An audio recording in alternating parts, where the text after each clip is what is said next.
Dear Papa Dudut, sa lahat po ng mga nakatutok ngayon, huwag kalimutan na mag-like, mag-share, at mag-subscribe. Isang pinagpalang gabi po sa inyong lahat, lalo na sa mga nakikinig at nakatutok ngayon sa pinag-uusapang YouTube channel. Bagong subscriber lamang po ako ng inyong channel. Usually ay sa TV at radyo ang libangan ko. At kung gumamit man ako ng cellphone, ay nakatutok palagi ako sa inyong YouTube channel. Nakikinig po ako ng inyong programa sa radyo, kaya nasurpresa ako minsan nang malaman kong may YouTube version na po kayo. At oo nga, nakinig po ako sa mga kwentong tinatampok mo. At nagustuhan ko naman. Papa Dudut, I just want to share my story to all of you. And I want to hear people's reactions. Ako nga pala si Soledad, pero tawagin niyo na lamang ako bilang Soli. Kasama sa kwento ko itong si Anastasio. Nakilala ko siya dahil noong una ay magkasama kami sa trabaho. Nagtatrabaho kami sa edad na dapat ay nag-aaral pa lamang kami ng kolehiyo. Pero dahil sa pareho kaming gipit sa pera, kaya napilitan kaming magtrabaho, Papa Dudut. Lagi siyang nakatingin sa akin noon hanggang sa lumapit siya at nanligaw. Sinagot ko naman siya.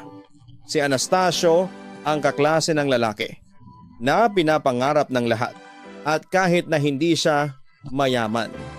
Pero mabait siya, mapagmahal, masipag at mataas ang pangarap. Kaya nga masasabi kong maswerte ako noon, Papa Dudut, kasi nakuha ko ang puso niya. Samantala, isang araw ay dinala niya ako sa kanyang bahay. Simple at payak ang kanilang tahanan. Maliit kumpara sa bahay na tinitirhan ko. Pero malinis at masaya ang oras. Agad kaming sinalubong ng ina ni Anastasio. Nagiliw na giliw pagkakita sa akin. Pagkatapos ng kumustahan ay agad akong inaya sa hapag. Oh Soli, baka magulat ka dahil marami akong hinandang pagkain. Pinaghandaan namin to ni Anastasio para sa iyo. Masayang wika niya sa akin. Nagulat naman ako. Ha? Talaga po? Hindi makapaniwala kong sabi. Sumagot naman si Anastasio. Sinabi ko kasi kay mama na ipapakilala ko na ang girlfriend ko.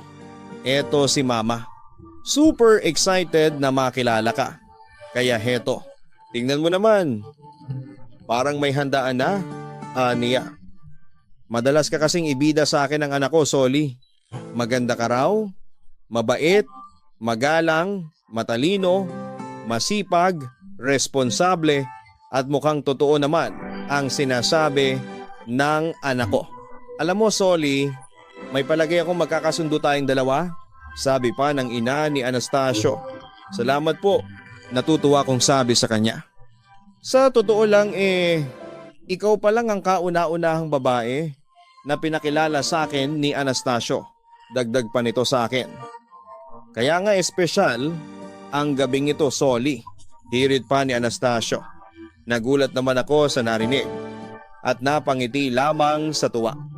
Nagpatuloy naman sa pagsasalita ang ina ng boyfriend ko.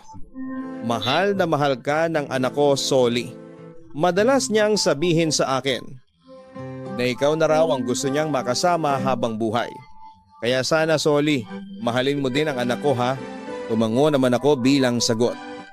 Opo tita, makakaasa po kayo sa akin. Na siya lang po ang una't huling mamahalin ko. Pangako ko po sa inyo yan. Dagdag ko pa. Papa Dudut, ako na siguro ang pinakamasayang babae noon. Dahil napakaswerte ko at may boyfriend na katulad ni Anastasio. Minahal niya ako ng lubos. At umabot kami sa punto na desidido na kaming magkasama habang buhay.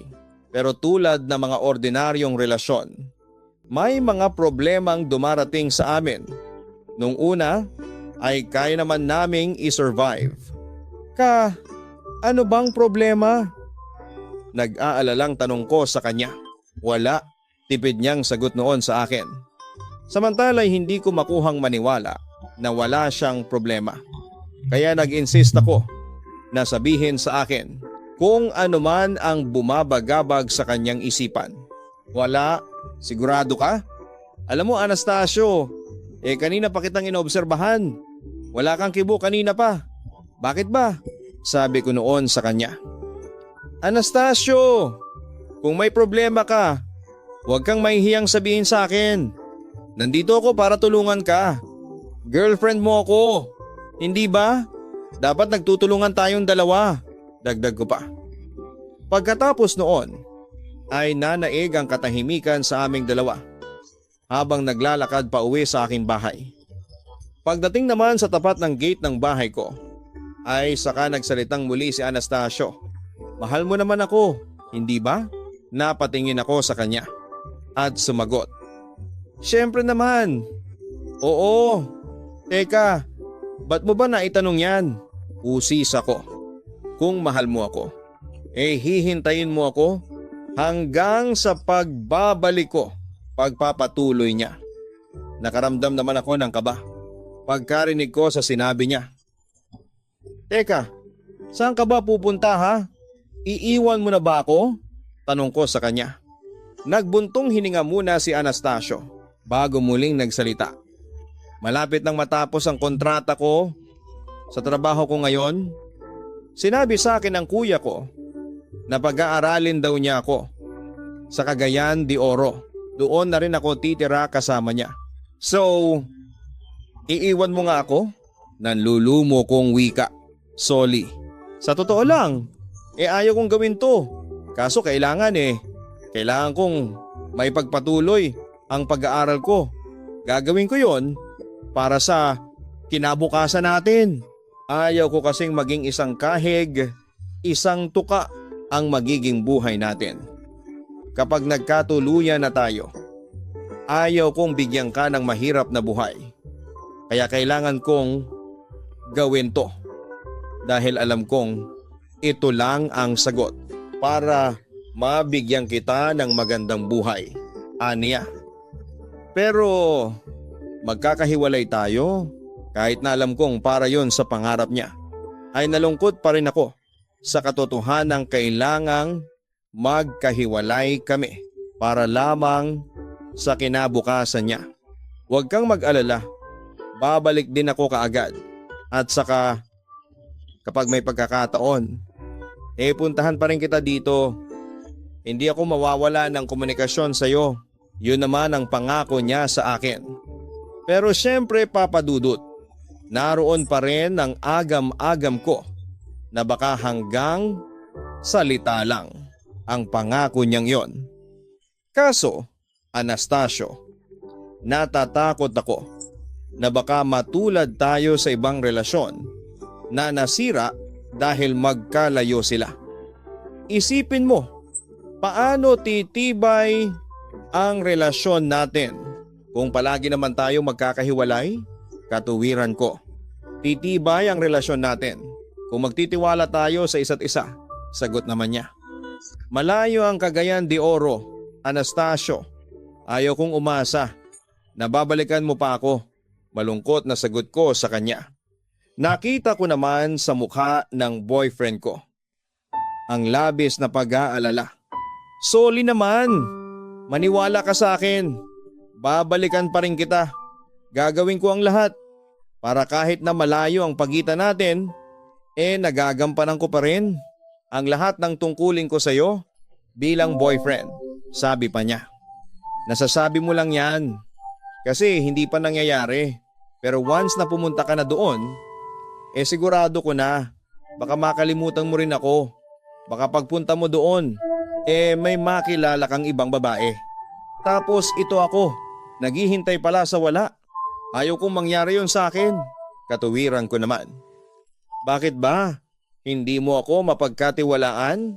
May halong pagtatampong tanong ni Anastasio sa akin. Ayaw ko lang kasing umalis ka.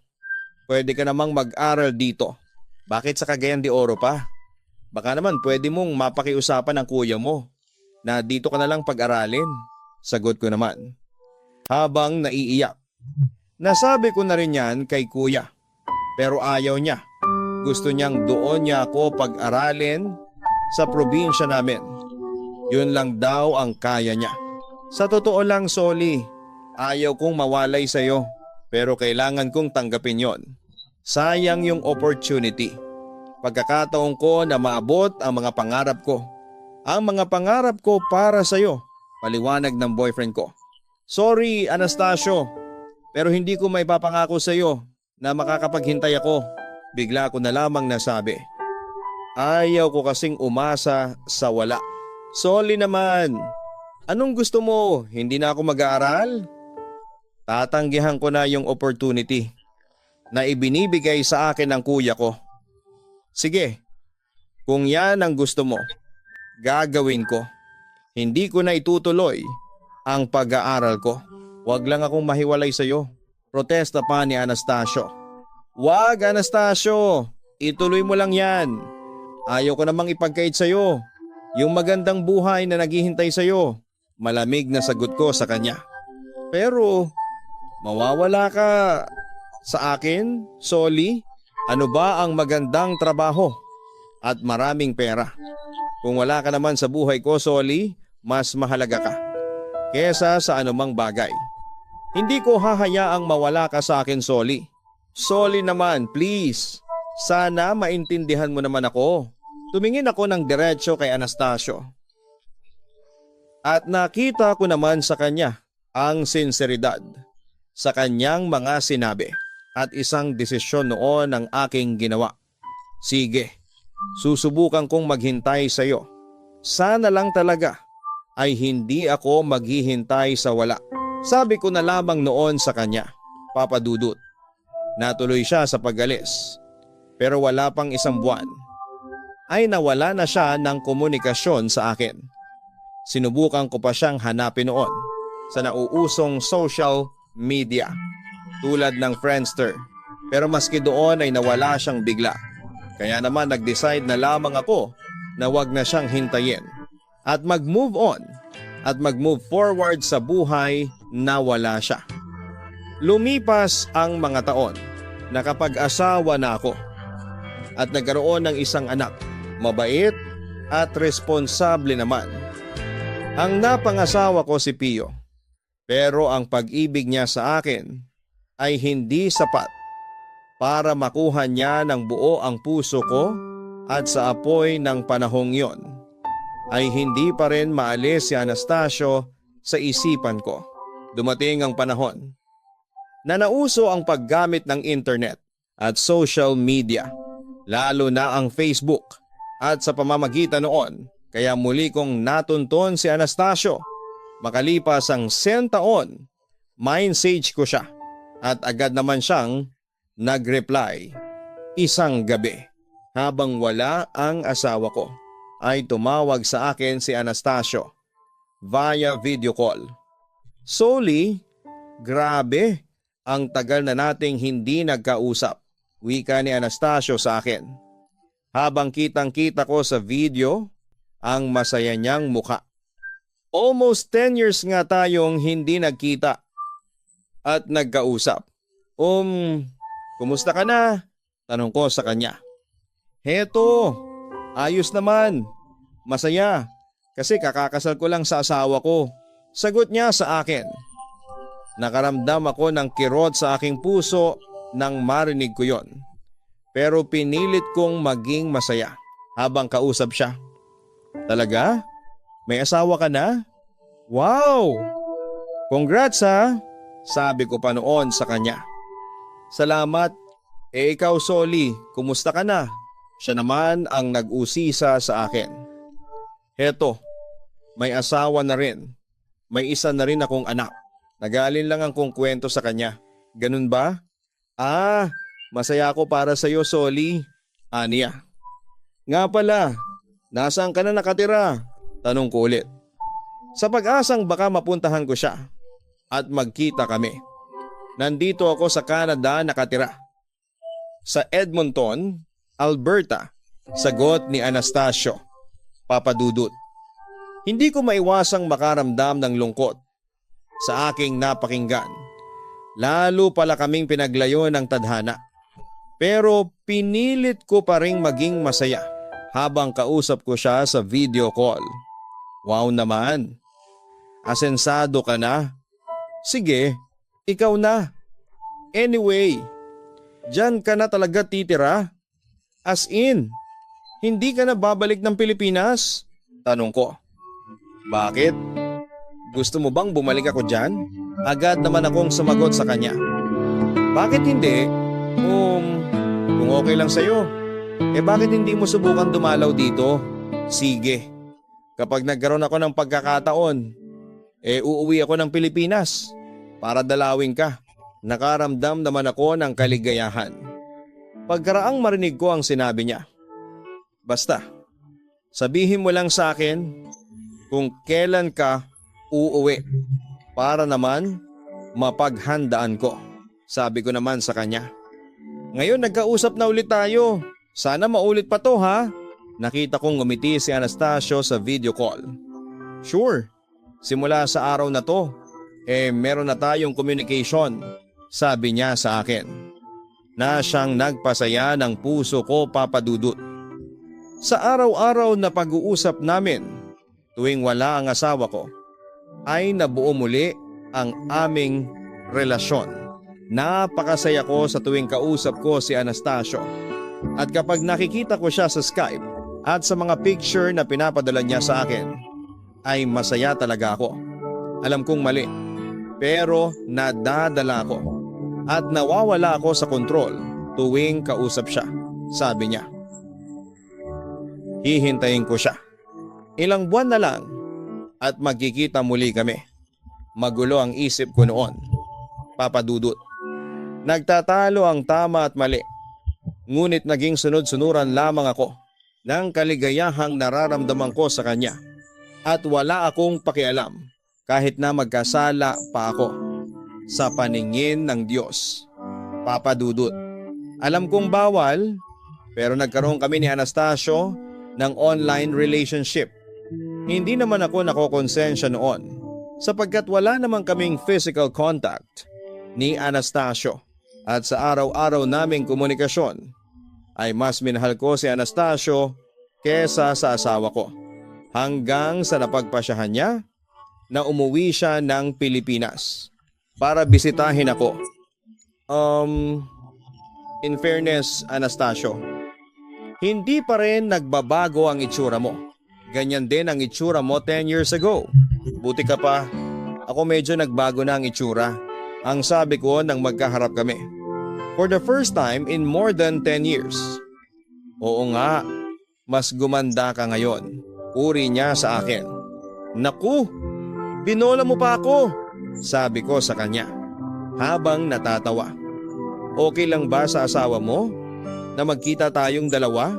Usisa pa ni Anastasio sa akin. Agad naman akong sumagot.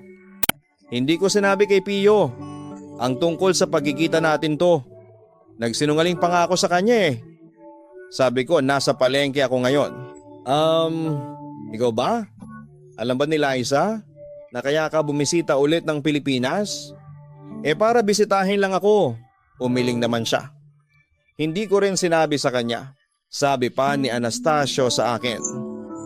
Mabuti na rin yon na hindi na malaman ng mga asawa natin ang tungkol dito. Baka kasi mag-isip pa sila ng masama kahit na wala naman tayong ginagawang masama. So, anong plano mo ngayon? Usisa ko pa sa kanya. Lalong lumawak ang ngiti ni Anastasio. Surprise, sabi pa niya. Ikaw ha, mukhang mahilig mo pa rin akong surpresahin hanggang ngayon. Natatawa ko namang sabi noon sa kanya. At aaminin kong kinilig ako sa mga sandaling yon. Sorry. Kahit 10 years na ang lumipas sa atin, hindi pa rin ako nagbabago. Ako pa rin ang Anastasio na nakilala mo noon, aniya. Habang hinahawakan niya ang aking mga kamay, bigla naman akong nakaramdam ng guilt. nang maalala ko ang aming nakaraan. Anastasio, sorry nga pala sa ginawa ko sa iyo dati. Nagbuntong hininga muna ang ex-boyfriend ko bago nagsalita. Hindi ka man lang nagparamdam sa akin noon. Niwala akong idea kung hiwalay na ba tayo o ano. Pero 10 taon na ang lumipas, Soli. Kinalimutan ko na yon. Sabi na lamang niya sa akin. Nasaktan ka ba sa ginawa ko? Mabilis naman siyang sumagot sa tanong ko. Oo naman. Siyempre, nasaktan ako sa ginawa mo sa akin. Alam mo ba, ilang buwan din akong umiyak noon dahil doon. Sobra kitang na-miss noon. Sorry talaga, Anastasio. Yun lamang ang nasabi ko. Dahil mas tumindi ang guilt na nararamdaman ko sa aking puso sa mga oras na yon. Huwag kang mag-alala. Ayos na ako ngayon. Masaya ako sa piling ng asawa ko ngayon, Soli. Huwag mo nang alalahanin pa yon. Kasi in the first place, hindi naman ako nagalit sa iyo. Yon ang wika ni Anastasio. Pero sa obserbasyon ko ay parang malungkot siya. Lalo na nang sabihin niyang masaya siya sa piling ng asawa niya. Pero Papa Dudut, hindi ko na lang yon pinahalata sa kanya. Salamat, Anastasio. Buti talaga at nahanap mo na rin ang babaeng magpapasaya sa buhay mo. Maganda na rin ang buhay mo ngayon. Masaya ako para sa iyo. Sabi ko na lamang sa kanya. Pero deep inside ay nararamdaman ko ang panghihinayang. Oo, Papa Dudut, mabait si Pio, hardworking, at maganda naman ang buhay na ibinibigay niya sa akin. Pero hindi ko matanggal sa puso at isipan ko ang nakaraan. Kung saan ay hindi man mayaman noon si Anastasio, ay napapasaya pa rin niya ako. Kasi magkasama kami. Dahil dito ay hindi ko maiwasang sisihin ang sarili ko kung bakit hindi ako naghintay sa kanya noon. Samantala'y muling nagsalita noon si Anastasio. Ako rin, masaya rin ako kapag nakikita kitang masaya. Sayang nga lang. At hindi ako yung lalaking magpapasaya pala sa iyo. Aniya. Gusto ko mang lumuha noong mga oras na yon ay pinigil ko. At sa halip ay nagpretend pa rin akong masaya sa harapan niya. Huwag ka nang manghinayang doon. Siguro'y talagang heto ang gusto ng tadhana sa atin na hanggang matalik na magkaibigan lang tayo. Sabi ko pa sa kanya. Papa Dudut, nagpatuloy ang ganong setup namin. Lumalabas kami ni Anastasio habang nasa kwarto ang asawa ko at nasa eskwelahan ang anak ko. Sa mga malayang oras ko ay doon ako nakikipagkita sa kanya at masasabi kong walang kapantay ang kasiyahang nararamdaman ko. Pero Papa Dudut, namumutawi palagi sa isipan ko ang mga salitang malandi, kabit, walang konsensya dahil sa ginagawa ko. Ngunit doon ako nagiging masaya. Ayaw kong tumigil. At mali, pero siya talaga ang mahal ko. Oo, maaaring 10 taon ang lumipas, pero walang nagbago sa pagmamahala namin. Katulad pa rin dati. Nalulunod ako sa pagmamahal niya sa akin. Kaso sa kabila nga nito ay hindi ko pa rin nakuhang maging masaya sa kabuuan dahil madalas akong usigin ang aking konsensya. Mahal mo ba si Pio? Huwag kang magsinungaling, tanong niya sa akin isang gabi. Nang magkita kami sa araw ng dati naming anniversary, mahal ko ang asawa ko. Ngiit pagsisinungaling ko. Agad naman akong kinontra ni Anastasio. Hindi ako naniniwala. Alam kong nagsisinungaling ka, Soli. Sa puntong yon ay kinumpronta ko siya. At paano ka nakakasigurado ha?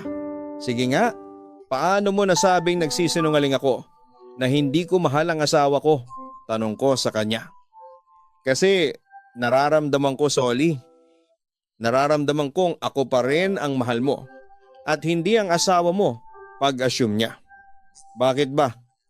Hindi mo na lang ako makalimutan, ha?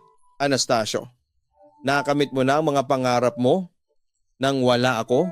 Hindi ba? Panunubo ko sa kanya.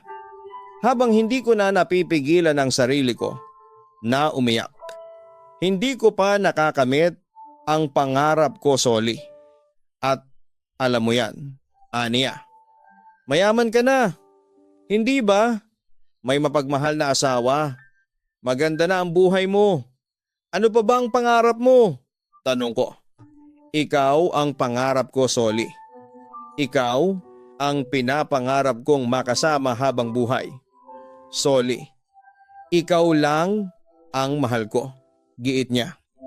May mga pamilya na tayo. Huwag nating sirain ang mga pamilya natin. Ang dahilan ko. Dito na lang. Handa kong iwan si Liza para sa'yo, Soli. Makinig ka. Mas magdurusa lang tayo.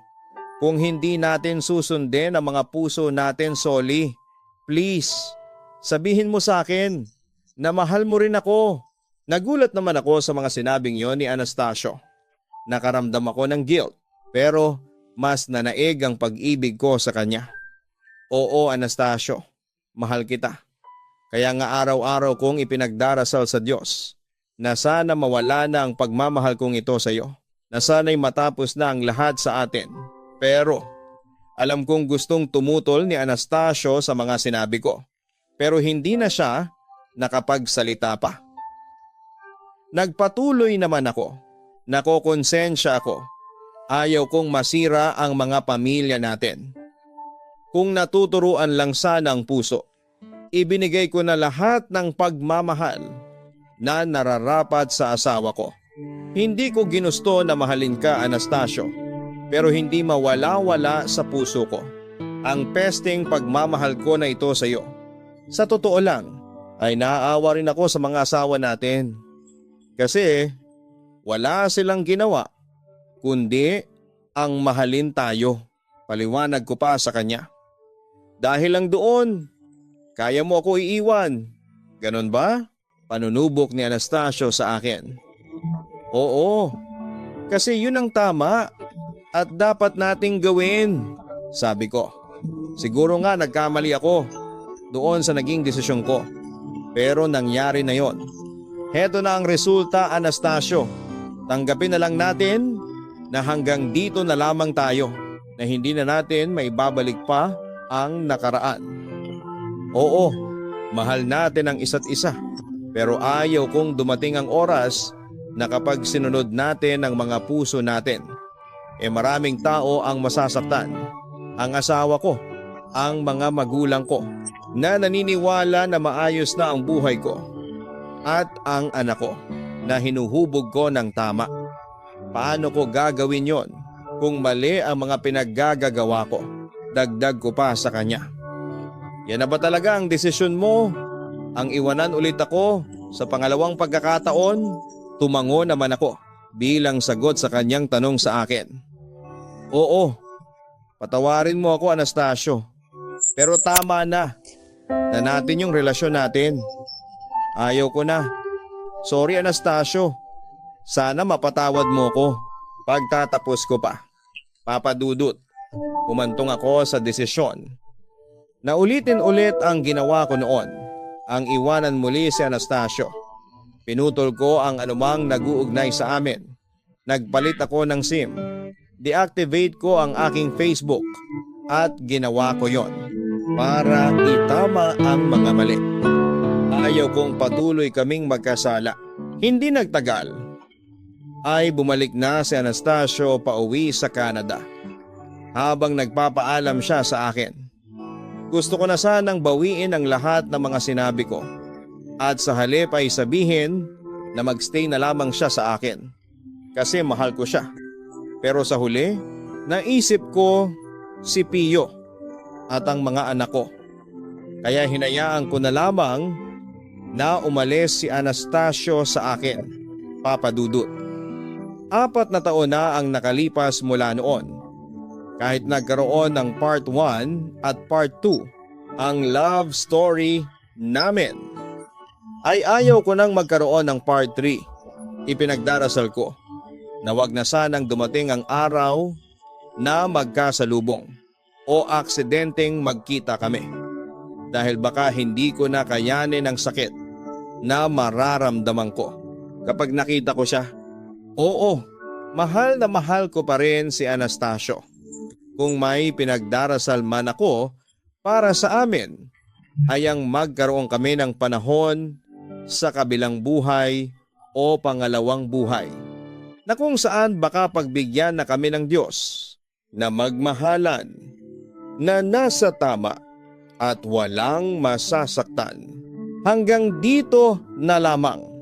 At sana'y pakiabisuhan naman ako kung mapili po ninyo ang kwento ng buhay ko.